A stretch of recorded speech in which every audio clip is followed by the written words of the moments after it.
Hi, Dan. Hi, Jill. What I wanted to talk to you about today is you've been in the field of academia for a long time, for decades. You're a teacher. Now, for 16 years, you have been an advisor hmm for graduate programs in New York's capital in Albany. At Excelsior, we kind of revamped a lot of the graduate programs recently, where pretty much every student takes definitely one course that it's called ethical leadership. So Mm-hmm. it's kind of meant to expose graduate level students to ethics and being a Okay. good leader and learning how to work with others. And you have all different types of students in that course because Okay. it's required across. So you're going to be dealing with business students, criminal justice students, nursing students, all Wow. kind of And that's taking for that. graduate Yeah, for graduate programs. programs. And we Mm-hmm. have it for undergrad too. Actually is proof that we're trying to prepare the younger generation to have this skill that we may not have had to have when we were in Right. college or grad Yeah. school. Most of the students at our school are already working professionals. So Okay. they're kind of used to working with a certain type of person. But Right. when they get into this course, they've got to, deal with a lot of range of, intelligences and styles of learning and things. So Yeah, that definitely would cultivate types of like emotional intelligence. and there is some pushback, I'll be honest, like In because what? students will be in this course that I was Okay. mentioning, the ethical leadership course, and sort of looking to Why do I advance. need to? Why do I need to learn about critical thinking Uh-huh. and these ethical questions? Uh-huh.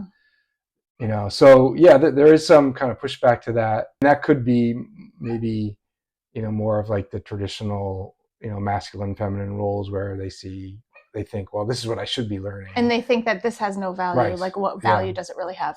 And they're yeah. kind of right in a lot of ways because in the past, society didn't really put much value, monetary value on those things. So they're thinking, Right. how is this going to be of help to me? We kind of have to push back and say, well, we feel that ethical decisions and critical thinking and dealing with problems and with a diverse group of people is important in your field. Right.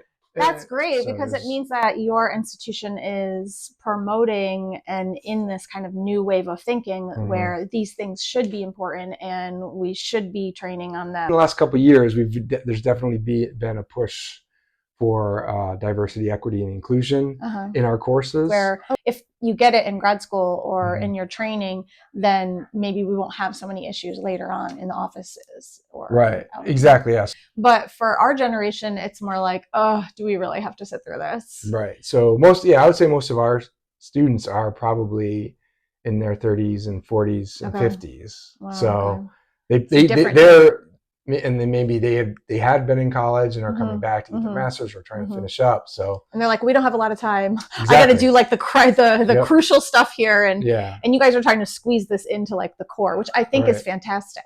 Like that is the future, and you could be putting more and more into the core classes things that I would consider these core feminine skills, training people on them, having them listen to others and diverse people and.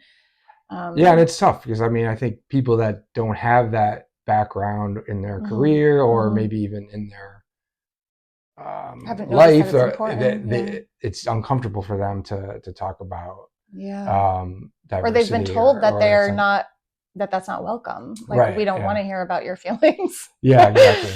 Anyway, thank you so much for talking to me. You're welcome. I really appreciate it.